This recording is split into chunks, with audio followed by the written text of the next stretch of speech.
A short while ago. Meanwhile, yesterday, Vice President Harris took part in a radio town hall with Charlemagne the God. He's the host of the popular show, The Breakfast Club. Harris was asked several questions about her plan for Black Americans, as well as her record as a prosecutor.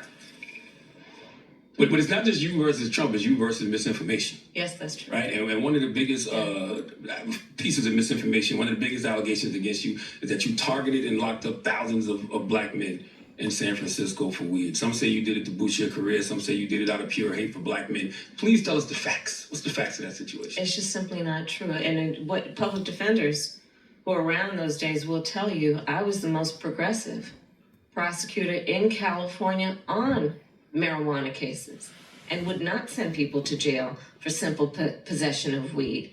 And as vice president, have been a champion for bringing marijuana down on the schedule. So instead of it being ranked up there with heroin, we bring it down. And my pledge is, as president, I will work on decriminalizing it, because I know exactly how those laws have been used to disproportionately impact certain populations, and specifically Black men. One of the biggest challenges that I face is mis and disinformation. Mm-hmm. And it's purposeful, because it is meant to convince people that they somehow should not believe that the work that I have done has occurred and has meaning. My work from the beginning of my career through today has been about, for example, we've talked about it, whether it be on HBCUs, whether it be on healthcare, Black maternal mortality. I am singularly, many would say, one of the highest level leaders in our country to bring the issue of Black maternal mortality to the stage of the White House to address it.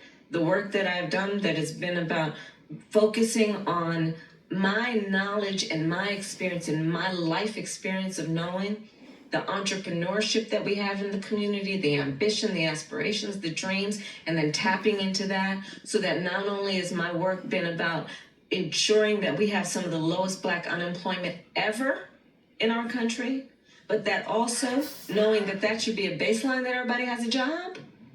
And what we should be invested in is also building wealth in the community and intergenerational wealth. And I have many, many examples of that. But again, part of the challenge that I face is that they are trying to scare people away because they know they otherwise have nothing to run on. Ask Donald Trump what his plan is for Black America. Ask him. I'll tell you what it is. Look at Project 2025. Project 2025 tells you the plan includes making police departments have stop and frisk policies. The plan includes making it more difficult for workers to receive overtime pay. The plan includes ending the ability of Medicare to negotiate drug prices. You know what we have done? He said he would, we did. Which means that that's how we brought down the cost of prescription medication. His plan includes making it more difficult for working people to get by and to destroy our democracy. You know what he says he'll do? Terminate the Constitution of the United States. That's right. I grew up in the Black church. I grew up attending 23rd Avenue Church of God in Oakland, California. That's church. Yes, that is church. My pastor is Amos C. Brown of Third Baptist Church in San Francisco, California. Yes. I have throughout my career and as vice president and recently been actively engaged in the church and church leaders, not only so we can share in fellowship, but so we can share in what we can do together that is about supporting the community, the strength of the community, the cohesion of the community. And it is my long-standing work, and therefore my pledge going forward, I will always work closely with the church, because I understand who our church leaders are and who the congregation is. We are talking about people who are driven by faith and the ability to see what is possible. By faith, where I was raised, and I know many of us were, understanding that our God is a loving God, that our faith propels us to act in a way that is about kindness and justice and mercy, that is about lifting one another up.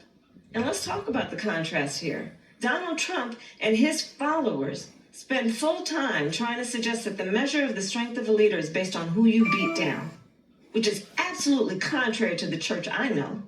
He sells Bibles, though. Where our church and my church is about saying true leadership, the measure of that is based on who you lift up. And right. And then he's selling $60 Bibles or tennis shoes and trying to play people as though that makes him more understanding of the black community. Come on. Claire, Brother Pat Buchanan and Brother Barnacle in the past, we're talking about political athletes. You're either a political athlete or you're not a political athlete. Well, watching that clip suggests that actually you can grow into being a political athlete, and that's something that I've seen Kamala Harris do, especially over the last couple of months. But you see her there, and you see how effective she is. And any Trump person watching this show, take what she just said, take that interview, and find any interview Donald Trump has done over the last 9 years, and stack them up. And Claire, you will find one candidate speaks in complete sentences. One candidate speaks in complete thoughts. One candidate can engage in detailed policy discussions. One candidate is capable mentally, intellectually, emotionally of being president of the United States. And one's just simply not. And it's out there for anybody to see. This has nothing to do with ideology. This doesn't even have to do with democracy. Even if Donald Trump were not a threat to democracy, as so many Americans, including myself, believe he is, and I believe he's a threat to American capitalism, even if he weren't. Donald Trump, compared to Kamala Harris right now, is a distant second. And beyond that, spiritually, all these evangelicals that are saying they're going to vote for him, listen to what he says about beating down people, about blood, about a day of violence, of the hatred, calling people crazy if they don't vote for him, don't lift him up, don't give him power. What's Kamala Harris talking about? Kindness, justice, and mercy. It sounds almost as if she has read a Bible, unlike Donald Trump, who makes Bibles in China and then sells them to Americans at like a 500% profit. I mean, your take not only on Kamala yesterday, on the vice president, but also on what we've been seeing out of Donald Trump the last 2 days. Yeah, I just wish that we could do a side-by-side of his interview with Bloomberg yesterday and her interview with Charlemagne. And I wish we could require every American citizen to watch them side by side in its entirety. And it is a stark contrast. As she has gained in her stature and her poise and her ability to, with discipline, articulate a very clear message about what she will do and what her priorities will be as president, he is going the other way. She is rising to the moment, and he is falling. And I'm so glad you said that, Joe, about setting aside all the policy stuff that is dangerous that he embraces, and just look at his cognitive ability. He is hiding his medical records. He's hiding them.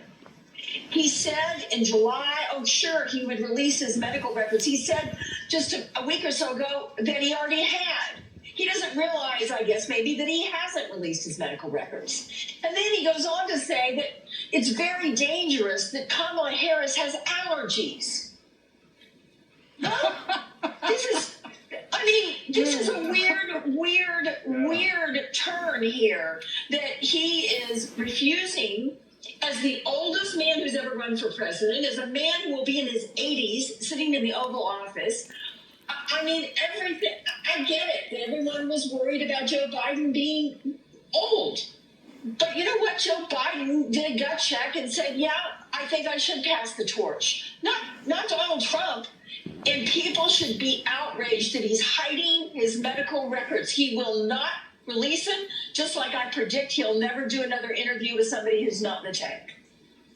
Yeah, you know, Willie, he does seem to be slipping as quickly as she appears to be gaining. I think Claire's right. He sets himself up in as easy of a situation as you can with somebody who calls him sir every 3 words. And he can't even answer more than 4 questions. He just sort of zones out.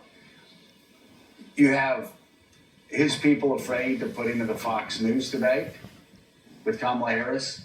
You have his people afraid to put him on 60 Minutes. First time in 50 years, a presidential candidate's been afraid to go on 60 Minutes. You have his people afraid to release his medical records. You have his people canceling on Joe Kernan on CNBC. One of Trump's biggest fans on CNBC.